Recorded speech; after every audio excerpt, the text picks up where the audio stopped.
Assalamualaikum warahmatullahi wabarakatuh. Perkenalkan, nama saya Siva Salama Ajahra dari Keperawatan 3A Keperawatan FPKUPI tahun 2021.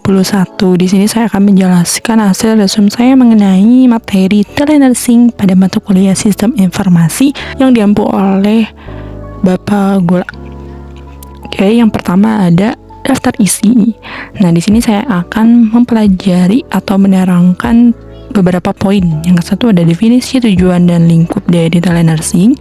Yang kedua ada tipe, manfaat, dan tantangan yang dihadapi pada telenursing. Yang ketiga ada telenursing in Brazil. Yang keempat ada mental health line. Yang kelima ada telenursing di Indonesia. Dan yang terakhir ada tren masa depan. Baik, kita langsung aja masuk kepada pembahasan yang pertama. Nah, di sini ada definisi telenursing. Telenursing merupakan teknologi informasi keperawatan yang mengintegrasikan ilmu keperawatan, ilmu pengetahuan, ilmu komunikasi, dan komputer untuk mengkomunikasi dan mengelola data, informasi, dan pengetahuan dalam memberikan praktik asuhan keperawatan. Nah, jadi telenursing ini adalah gabungan dari beberapa cabang ilmu yang akan menghasilkan suatu inovasi baru dalam dunia kesehatan. Nah, lalu ada tujuan telenursing, yaitu menyediakan bantuan untuk pasien yang memiliki kesulitan untuk mengunjungi rumah sakit terkait dengan faktor ekonomi, kekurangan sarana transportasi, kendala jarak jauh, pasien lansia, pasien penyakit kronik yang dirawat di rumah, atau situasi-situasi lainnya. Jadi telenursing ini mampu mengatasi semua masalah-masalah yang terkait faktor tadi, seperti itu.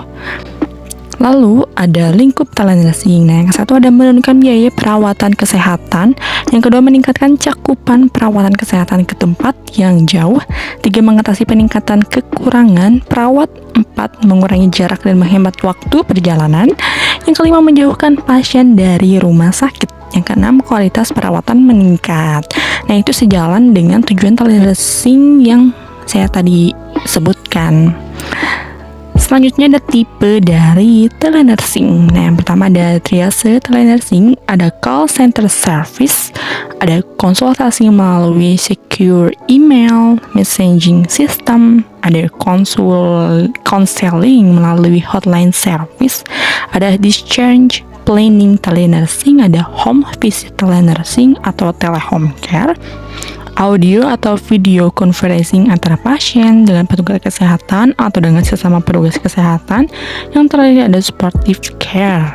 Nah, lalu manfaat telenursing itu apa aja sih? Nah, di sini ada manfaat telenursing yang akan dirasakan oleh perawat, pasien, dan juga rumah sakit. Kita akan bahas dulu dari perawat nih. Nah, perawat akan mempunyai jam kerja yang fleksibel. Lalu kepuasan dan kenyamanan kerja akan meningkat, lalu menurunkan biaya transportasi, yang ketiga dan meningkatkan penghasilan. Lalu yang kedua, manfaat telenursing yang dirasakan oleh pasien. Tentunya yang kesatu ada ekonomis, meningkatkan partisipasi aktif keluarga, mengurangi kunjungan ke Fasiankes, dan meningkatkan kenyamanan pasien. Terakhir yang dirasakan oleh rumah sakit, mengatasi kekurangan perawat, meningkatkan kapasitas tempat tidur, menghemat waktu kerja, penyediaan layanan untuk lebih banyak klien. Jadi itu semua adalah manfaat yang dirasakan oleh keberadaan adanya telenursing ini. Wah, cukup sangat membantu sekali ya dengan adanya telenursing ini.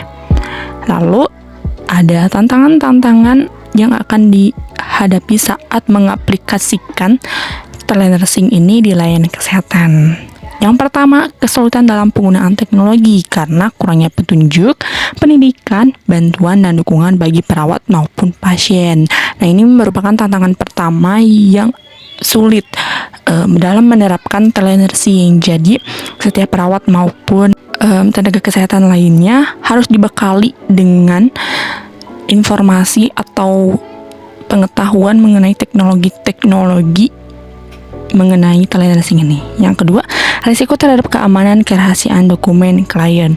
Nah, kesini dengan perkembangan zaman juga bukan berarti bahwa tidak ada hal negatif dari perkembangan zaman ini. Sekarang marak terjadi hacker-hacker kebocoran data yang digunakan untuk hal-hal yang negatif. Nah, ini salah satunya tantangan yang dihadapi dalam telemedicine ya, resikonya terhadap keamanan kerahasiaan dokumen bocor.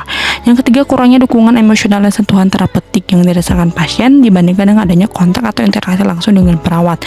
Tentunya jika kita menggunakan telemedicine seperti konferensi virtual, akan sedikit sekali sentuhan terapeutik yang dirasakan pasien ketimbang dengan bertemu langsung dengan perawat.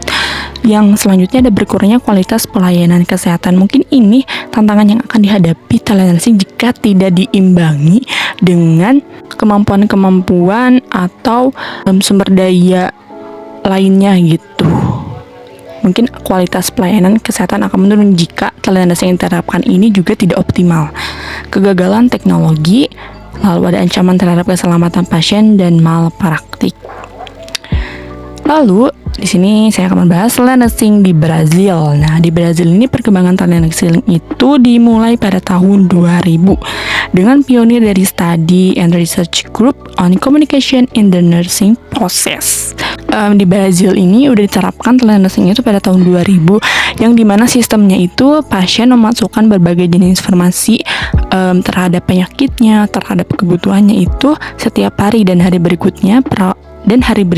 Nah, di perawat itu bertanggung jawab mengumpulkan informasi. Jadi, kalau di Brazil ini pasien itu mandiri untuk memasukkan berbagai jenis informasi yang dibutuhkan untuk mendiagnosis penyakit seperti itu. Lalu ada bahasan mengenai mental hotline. Mental hotline adalah layanan berbasis telepon tersedia 24 jam sehari, 7 hari seminggu. Panggilan dialihkan ke saluran dari nomor telepon layanan kesehatan mental Dewan Kesehatan Distrik yang ada. Nah, layanan menilai kebutuhan dan risiko perawatan kesehatan mental pengguna layanan berdasarkan gejala yang dilaporkan, menggunakan alat penilaian risiko terstandarisasi dan terkompetensi, mengarahkan mereka ke tingkat dan waktu yang tepat dari pelayanan kesehatan mental, mengidentifikasi waktu di mana itu harus terjadi, dan memberikan informasi kesehatan mental dan lingkungan umum. Nah, ini adalah satu inovasi yang dilahirkan dari telemedicine, yaitu mental hotline, yang dimana adalah layanan berbasis telepon untuk memperbaiki atau berdiskusikan terhadap penyakit mentalnya, seperti itu. Jadi seperti hotline untuk kasus penyakit mental. Nah, selanjutnya bagaimana penerapan telemedicine di Indonesia? Nah, telemedicine di Indonesia masih terbatas di bidang pendidikan karena kurangnya pemahaman, kurangnya pengetahuan. Jadi telemedicine ini sulit berkembang gitu. Nah, terus ada infrastruktur yang belum memadai di Indonesia, belum memiliki kompetensi telehealth sebagai aspek legal dalam memberikan perawatan kepada pasien. Jadi, infrastrukturnya pun belum memadai dan juga belum ada kompetensi telehealth gitu. Ibaratnya kayak pelatihan telehealth itu bagi perawatan kepada pasien. Lalu belum adanya sistem keamanan yang menjamin kerahasiaan data pasien dalam penerapan telemedicine. Nah, mungkin beberapa waktu sebelumnya juga kita pernah dengar ya, data-data BPJS itu bocor gitu.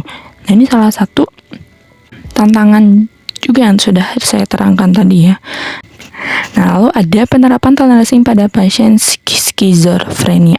Nah, teknologi telemedicine yang umum digunakan dalam perawatan pasien dengan skizofrenia adalah praktik berbasis telepon. Nah, layanan perawatan menjadi lebih mudah, biaya perawatan menurun, serta kualitas perawatan juga meningkat.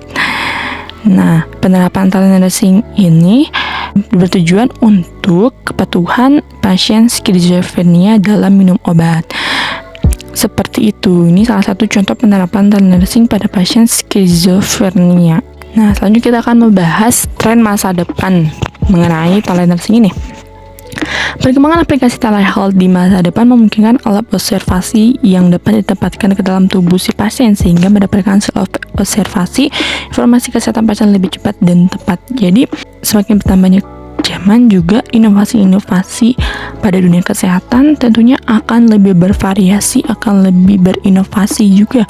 Yang mungkin diharapkan salah satunya ini akan ada suatu kecil gitu dimasukkan ke dalam tubuh, jadi nanti langsung keluar hasil pemeriksaan fisik dalam tubuh tersebut. Nah, yang kedua ada Yang kedua ada ilmuwan Universitas Stanford mendemonstrasikan sebuah alat yang cukup kecil berenang melalui vena. Nah, ini katanya udah ada dari ilmuwan Universitas Stanford gitu. Dia menciptakan sebuah alat yang cukup kecil yang juga dimasukkan ke dalam vena gitu.